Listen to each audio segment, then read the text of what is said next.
Hello दोस्तों, कैसे हैं आप लोग। आप लोगों का स्वागत है हमारी नई वीडियो में।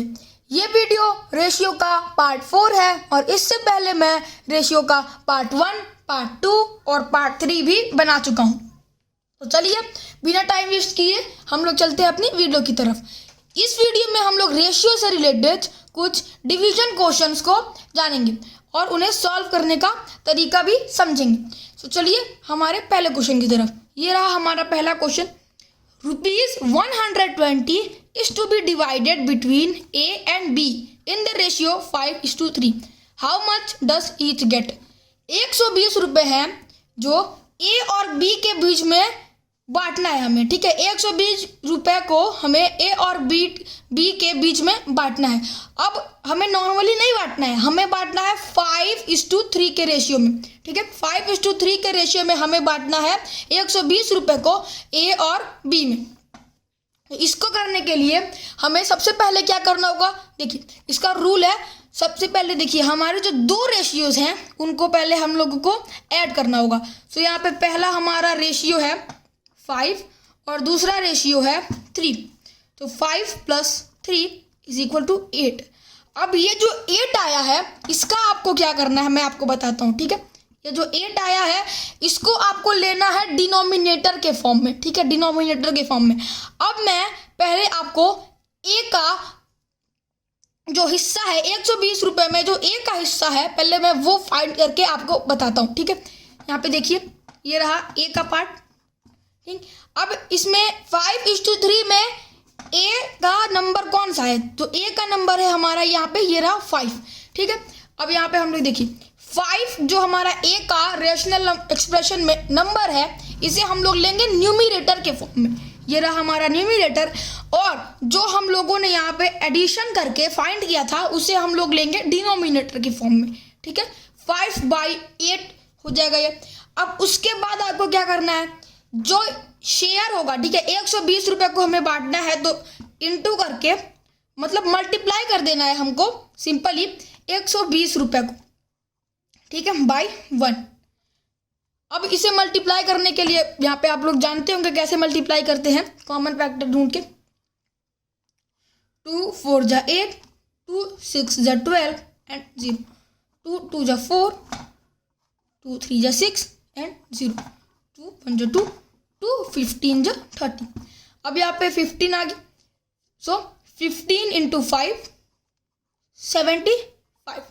अब 120 रुपए में 75 रुपए है A का शेयर, मतलब 75 रुपए A को मिलेंगे। ठीक है, 120 रुपए में से 75 रुपए A को मिलेंगे। अब हम लोग आते हैं हमारे B के शेयर में। सो B का यहाँ पे हमारा जो रेशनल फॉर्म में एक्सप्रेशन था वो था 3। ठीक है, ये है रेशनल नंबर B का। सो B का 3 है तो हम लोग न्यूमरेटर के फॉर्म में इसे लेंगे और ये जो 8 था जो हम लोगों ने ऐड करके फाइंड किया था उसे हम लोग लेंगे डिनोमिनेटर के फॉर्म में। अब सिंपली उसी तरह से हम लोगों को 120 को इससे भी मल्टीप्लाई करना होगा। सो यहाँ पे मैं आपको एक शॉर्टकट बताता हूँ। यहाँ पे जबकि आप यहाँ पे इसे सॉल्व कर चुके हैं, ठीक है यहाँ पे आप सॉल्व कर चुके हैं तो हमें पता चल गया है कि यहाँ पे आएगा ऊपर 15। सो यहाँ पे आप इसे 1 कर दीजिए और यहाँ पे 15 कर दिए। ठीक है, 15 3 जा 45। सो हो गया यहाँ पे ₹45। अब 120 रुपए में से 45 रुपीज शेयर है B का। तो यहाँ पे हमारा आंसर आ गया। A का शेयर हो गया हमारा 75 रुपीज और B का शेयर हो गया हमारा 45 रुपीज। ये काफी आसान था। अब हम लोग चलते हैं हमारे दूसरे क्वेश्चन की तरफ। ये आ गया हमारा दूसरा क्वेश्चन। अब ये क्वेश्चन ध्यान से सुनिए, ये भी इसी तरह का क्वेश्चन है, बस आपको ध्यान से देखना होगा। Divide 81 in the ratio 2:3। अब हमें एक यहाँ पे नंबर दिया गया है 81। अब हमें इसे 2:3 के रेशियो में यहाँ पे इसे डिवाइड करना है, भाग देना है। ठीक है, अब ये क्या करने के लिए आप पहला स्टेप जो मैंने आपको बताया था कि 2 + 3 मतलब रेशियो को, दोनों रेशियोज को आपको ऐड करना होगा। ठीक है, you have to add the 2 ratios. यहाँ पे आ जाएगा 5। अब हम लोग 5 को यहाँ पे हम लोग अपने में आंसर में लेंगे डिनोमिनेटर के फॉर्म में। सो पहला हमारा जो नंबर है 2। ठीक है, यहाँ पे पहले मैं 2 का इसमें से शेयर बताता हूँ। ठीक है, डिवीजन करके 2/5 × अब यहाँ पे 81 है, सो यहाँ पे हम लोग इंटू 81/1 कर लेंगे। अब यहाँ पे आप लोग देखिए, ये जो नंबर है वो इससे डिवाइड नहीं हो पाएगा, ठीक है। इन दोनों का कोई कॉमन फैक्टर नहीं है, इसलिए हम लोग इसे नॉर्मली यहाँ पे मल्टीप्लाई करेंगे। 81 2 जा 162 एंड 5 1 जा 5। अब इसके बाद ये आ गया हमारे इनप्रॉपर फ्रैक्शन में, इनप्रॉपर फ्रैक्शन में आ गया ये नंबर। अब क्या करेंगे, पहले अब 5 को इससे हमें करना होगा डिवाइड, 5 को इससे हमें डिवाइड करना होगा। सो यहाँ पे हो गया 5 1 जा 5। अब देखिए 5 3 जा 15, 1 बचा, ठीक है। 5 2 जा 10 और 2 बच गया। सो यहाँ पे आ जाएगा 32/2/5। यहाँ पे हमारा आंसर हो गया 32 2/5। यहाँ पे शेयर हो गया हमारा 2 का शेयर हमारा आ गया 32 2/5। अब ये हो जाएगा हमारा आंसर। अब हम लोग चलते हैं हमारे अगले क्वेश्चन की तरफ। ये रहा हमारा अगला question, question number 3। Divide 10,400 rupees among A, B and C in the ratio 1/2:1/3:1/4। अब हमें 10,400 रुपये को 1/2, 1/3 और 1/4 के रेशियो में हमें डिवाइड करना होगा।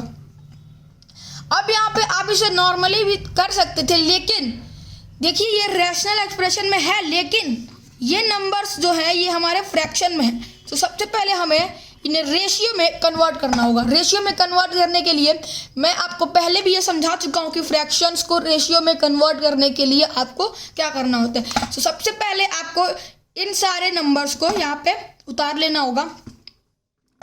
1/2:1/3:1/4। अब यहाँ पे उतर गया। अब इसके बाद आपका अगला फॉर्म यानी कि अगला क्वेश्चन क्या होगा, देखिए अब ये तो आ गया, लेकिन आप लोग सोच रहे होंगे कि ये आ गया, लेकिन अब इसके बाद हम लोग क्या करें। लेकिन आपको इसके बाद क्या करना है, देखिए ये जो हमारे डिनोमिनेटर्स हैं, ये जो डिनोमिनेटर्स है मतलब नीचे वाले नंबर्स, इनका आपको निकालना होगा एलसीएम। अब एलसीएम कैसे निकालें, ये देखिए। तो यहाँ पे हमारा एक नंबर हो गया 2, एक नंबर हो गया 3 और एक नंबर हो गया 4। अब इनका एलसीएम निकालने के लिए हमें इनका कॉमन फैक्टर ढूंढना होगा, मतलब कोई ऐसा नंबर जिसके टेबल में ये तीनों आते हों। अब देखिए 2 के टेबल में ये 2 आ रहा है और 4 आ रहा है, लेकिन 3 नहीं आ रहा है। लेकिन जबकि यहाँ पे 2 नंबर आ रहे हैं, इसलिए हम इसे 2 से कर देंगे डिवाइड। 2 1 जा 2, अब 3 नहीं जा रहा है तो 3 हो जाएगा। 2 2 जा 4। अब एक नंबर हम लोग फिर से लेंगे 2 से, इसे भी डिवाइड करेंगे। यहाँ पे 1 फिर 3, 2 1 जा 2। अब यहाँ पे 3 बच गया, सो 3 यहाँ पे 1 आ जाएगा, फिर 3 1 जा 3, फिर यहाँ पे 1 आ जाएगा। अब यहाँ पे आ गया, इसे हम लोग क्या करना होगा, इन तीनों नंबर्स को हमें आपस में कर देना होगा मल्टीप्लाई। 2 × 2 × 3। सो यहाँ पे हमारा आंसर आ जाएगा 12। ये हो गया हमारा इसका एलसीएम। अब एलसीएम के बाद आपको क्या करना है, देखिए जो हमारे नंबर्स थे पहले उन्हें लाइए। देखिए 1/2, अब इनटू मतलब एलसीएम को मल्टीप्लाई कर देना है हमारे नंबर्स से, ठीक है। एलसीएम को मल्टीप्लाई कर देना है हमारे नंबर से।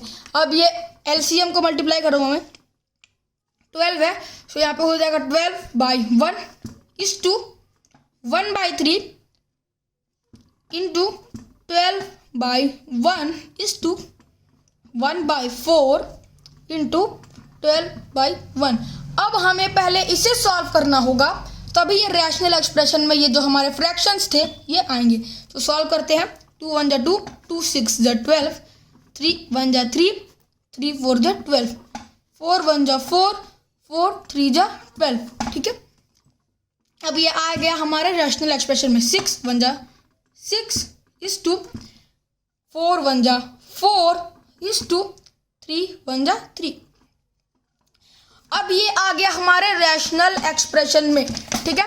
अब ये आ गया हमारे रैशनल एक्सप्रेशन में। अब इसे सॉल्व करना काफ़ी आसान हो जाएगा। पहले की तरह अब हमें इन्हें भी ऐड करना होगा। तो यहाँ पे हम इन्हें ऐड करेंगे 6 + 4 + 3। इन्हें ऐड करने के बाद हमें मिल जाएगा 13। ठीक है, 13 मिल जाएगा। अब इसके बाद हमें क्या करना होगा, ये जो हमारा 13 आया है इसे हम लोग डिनोमिनेटर की फॉर्म में लेंगे। ठीक है, डिनोमिनेटर की फॉर्म में लेंगे। अब यहाँ पे ए का शेयर है उसे हमें पता करना होगा। ए का शेयर पता करते हैं, चलिए पहले। ठीक है, ए का रेशनल एक्सप्रेशन में क्या आया है, 6 आया। तो यहाँ पे 6/13 इंटू 10,400/1। अब यहाँ पे इन दोनों का कॉमन फैक्टर हमें ढूंढना होगा। सो 13 1 जा 13 एंड 13 8 जा 104 एंड यहाँ पे 0 0 बच गया, यहाँ पे 0 0 ऐड कर लेंगे। ठीक है, सो यहाँ पे 6 8 जा 48 और यहाँ पे जो मैंने 0 इग्नोर कर दिया उसे मैं यहाँ पे ऐड कर लूँगा। सो यहाँ पे हमारा ये का आ जाएगा 4,800 रुपीज़। अब ऐसे ही करके आप सारे नंबर्स का पार्ट यहाँ पे आप इसे फाइंड कर सकते हैं। अब चलिए हम चलते हैं हमारे अगले क्वेश्चन की तरफ। ये रहा हमारा अगला क्वेश्चन। अब यहाँ पे देखिए, the angles of a triangle are in the ratio 3:7:8। Find the greatest and the smallest angles. अब एक हो गया ट्राइंगल है, ठीक है, जिसके एंगल्स 3:7:8 के रेशियो में है। अब हमें क्या करना है, इन तीनों एंगल्स में से सबसे बड़ा और सबसे छोटा एंगल हमें करना होगा फाइंड। अब आप लोग जानते होंगे कि किसी भी ट्राइंगल के एंगल्स का ये जो एंगल्स हैं उनका सम होता है 180 डिग्री। ठीक है, उनका जोड़ होता है 180 डिग्री। अब हमें क्या करना होगा, पहले देखिए, अब इसके बाद हमें पहले 180 डिग्री को अभी इग्नोर करके साइड में रखे रहिए। ठीक है, 3:7:8 है, तो हमें इन्हें कर लेना होगा ऐड। 3 + 7 + 8, 7 + 3 10 एंड 18। ओके, यहाँ पे आ गया हमारा, ये जो होगा हम इसे यूज़ करेंगे डिनोमिनेटर के फॉर्म में। तो चलिए हम पहले नंबर का यहाँ पे फाइंड करेंगे। जो हमारा पहला नंबर है वो हो गया न्यूमरेटर के फॉर्म में 3/18 इंटू 180 डिग्री है बाई 1। 18 1 जा 18, 18 10 जा 180, ये हो गया हमारा 30 डिग्री। ये जो हमारा पहला एंगल था वो हो गया 30 डिग्री। अब यहाँ पे हम लोग आते हैं हमारे दूसरे एंगल की ओर। ये रहा हमारा दूसरा एंगल 7/18 इंटू 180 डिग्री बाई 1। सो यहाँ पे 18 1 जा 18 और 18 10 जा 180, ये हो गया 70 डिग्री। 70 डिग्री का एंगल हो गया। अब हमारे तीसरा एंगल जो है वो रहा, ये तीसरा एंगल है 118 है। उसके बाद यहाँ पे 180 से हम लोग इसे मल्टीप्लाई कर देंगे। 18 1 जा 18 और 18 10 जा 180, सो 10 8 जा 80। ठीक है, 80 डिग्री का हो गया ये एंगल।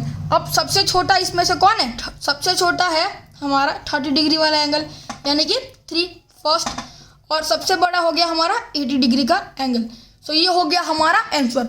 अब ये काफ़ी आसान था। चलिए एक और क्वेश्चन इससे रिलेटेड हम लोग देखते हैं। हमारा अगला क्वेश्चन है, an alloy of zinc and copper weighs 1/2 kg। If the ratio of zinc and copper is 1:4, find the weight of copper। यानी कि यहाँ पे पूछ रहा है कि एक मिश्र धातु है, ठीक है, जिसमें कॉपर, ठीक है, कॉपर धातु का वेट 1/2 kg है। अगर रेशियो, जिंक एक धातु है, ठीक है, जिंक और कॉपर धातु के बीच का रेशियो है 1:4, तो हमें कॉपर का वेट पता करना होगा। ठीक है, कॉपर का वेट पता करना होगा। सो इसको पता करने के लिए हमें सिंपली वही जैसे हम लोग करते हैं डिवीजन, वैसे ही इसको भी हमें करना होगा। 4 + 1 यहीं पे हम सॉल्व करेंगे। 4 + 1 हो गया 5। सो चलिए पहला नंबर देखते हैं 1 और यहाँ पे बाई 5। अब इंटू 12 1/2 इंटू नहीं कर सकते ना, तो इससे हम लोग इम्प्रॉपर फ्रैक्शन में कन्वर्ट करेंगे। सो यहाँ पे देखिए 2 को 12 से मल्टीप्लाई करेंगे, 12 टू द 24 प्लस 1 कर देंगे, ठीक है। 12 to the 24 plus 1 25। So 25/2 kg। अब हमने इसे मल्टीप्लाई करना होगा। सो 5 1 जा 5, 5 5 जा 25। सो ये हमारा आंसर आ गया 5/2 kg। 5/2 kg। लेकिन हमें तो कॉपर का वेट फाइंड करना था। अब हमने इसका जिंक का वेट अभी फाइंड किया है, अब हम लोग करेंगे कॉपर का वेट फाइंड। अब ये हमें पता कैसे चला कि ये है जिंक का वेट और ये है कॉपर का वेट। देखिए यहाँ पे पहले जिंक लिखा हुआ है, यानी कि पहले जिंक का रेशियो दिया होगा और उसके बाद कॉपर लिखा हुआ है, यानी कि उसके बाद कॉपर का रेशियो दिया होगा। सो 4/5 इंटू 25/2, 5 1 जा 5, 5 5 जा 25 और यहाँ पे हो जाएगा 5 4 जा 20/2। ये हो गया हमारे कॉपर का वेट। अब ये कॉपर का वेट हो गया, लेकिन हमें फ्रैक्शनल एक्सप्रेशन में तो आंसर देना नहीं है, तो यहाँ पे पहले हमें मिक्स फ्रैक्शन में इसे कन्वर्ट करना होगा। तो मिक्स फ्रैक्शन में कन्वर्ट करने के लिए हम लोग क्या करते हैं, जो हमारा डिनोमिनेटर होता है उसको डिवाइड कर देते हैं, ठीक है, 20। सो ऊपर हमारा न्यूमिनेटर है 2 1 जा 2, 2 10 जा 20 और यहाँ पर 10/1। कोई भी नंबर का डिनोमिनेटर अगर 1 नीचे आ जाता है डिनोमिनेटर, सो वो नंबर आप नॉर्मली यहाँ पर 10 kg हो जाएगा हमारा आंसर। सो ये भी काफ़ी आसान था। अब चलते हैं हम अपने अगले क्वेश्चन की ओर। ये रहा हमारा अगला question. How will 31,500 rupees be shared between A, B and C if A gets the double of what B gets and B gets the double of what C gets। मैं आपको हिंदी में समझाता हूँ ये क्वेश्चन, ध्यान से सुनिए। देखिए 31,000 रुपये हैं, 31,500 रुपये, जिसको आपको A, B और C के बीच में बांटना है। अब देखिए A को कितना मिलेगा, B को जितना मिलेगा A को उसका दुगना मिलेगा, ठीक है, और B को जितना मिलेगा C को उसका भी दुगना मिलेगा। सो इसको करने के लिए पहले आपको क्या करना होगा, देखिए ये जो हमारे 3 पर्सन्स हैं A, B और C को पहले मैं यहाँ पे इसे नोट करूँगा A, B और C। अब सबसे पहले यहाँ पे हमें फाइंड करना होगा किसको सबसे कम मिल रहा है। तो यहाँ पे फाइंड करिए, फाइंड करने के बाद पता चलेगा कि C को सबसे कम मिल रहा है। सो C को मान लीजिए हम X यहाँ पे नहीं लिख के यहाँ पे हम लोग 1 लिख लेते हैं। मान लीजिए 1 मिल रहा है, ठीक है, C को 1 मिल रहा है। अब यहाँ पे फिर से पढ़ते हैं ध्यान से। If A gets the double of what B gets, A का हमें जानना नहीं है, and B gets the double of what C gets, मतलब B को जो मिलेगा C का वो डबल होगा। तो C का डबल होगा 1 2 जा 2, तो यहाँ पे हो जाएगा B का 2। अब A gets the double of what B gets, तो B को जो मिल रहा है उसका डबल मिलेगा, तो 2 2 जा 4। अब यहाँ पे हो गया हमारा रेशनल एक्सप्रेशन में कन्वर्ट। सो हो गया ये 4:2:1, ये हो गया हमारा रेशनल एक्सप्रेशन में कन्वर्ट। अब हम 31,500 रुपीज़ से इसे डिवाइड कर सकते हैं। तो चलिए पहले A का शेयर निकालते हैं। अब A का शेयर निकालने से पहले इन्हें हम लोग को कर लेना होगा ऐड। तो 4 + 2 हो गया 7, 4 + 2 हो गया 6 + 1 7। सो हो गया यहाँ पे 7 डिनोमिनेटर, और ये जो A का नंबर है 4 वो गया न्यूमिनेटर। 4/7 into 31,500, okay. 7 1 जा 7, 7 4 जा 28 और 7 5 जा 35 0 0। अब यहाँ पे 45,000 को हमें 4 से कर लेना होगा मल्टीप्लाई। सो यहाँ पे मैं आपको मल्टीप्लाई करके ही दिखाता हूँ। देखिए 2 जीरोस को आपको कर लेना होगा इग्नोर, 2 जीरोस को कर लेना होगा अभी इग्नोर। 45 5 4 जा 0 2 20 और 4 4 जा 16 17 18, ओके। यहाँ पे आ गया हमारा आंसर। अब यहाँ पे देखिए जो 2 जीरोस को हमने किया था इग्नोर, वहाँ पे हम यहाँ पे इन्हें ऐड भी कर लेंगे। तो यहाँ पे हमारा आंसर आ जाएगा A का शेयर हो गया 18,000 रुपये, यानी कि 18,000 रुपीज़। अब यहाँ पे हमें B का शेयर फाइंड करना होगा। सो यहाँ पे देखिए बी का शेयर मैं फाइंड करने जा रहा हूँ, बी का शेयर फाइंड करने जा रहा हूँ। तो बी का नंबर क्या था 2 रैशनल एक्सप्रेशन में। सो 2/7 इंटू 31,500 बाई 1। सो 7 1 7 और 7 45 हमने यहाँ पे सॉल्व किया था, इसलिए हमारा ऊपर का न्यूमरेटर चेंज हो रहा है, डिनोमिनेटर नहीं ना चेंज हो रहा है।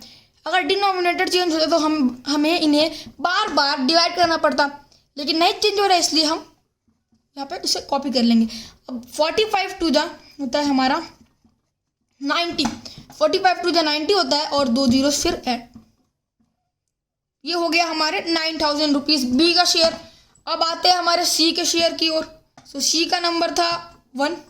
सो 1/7 इंटू 31,500 बाई 1।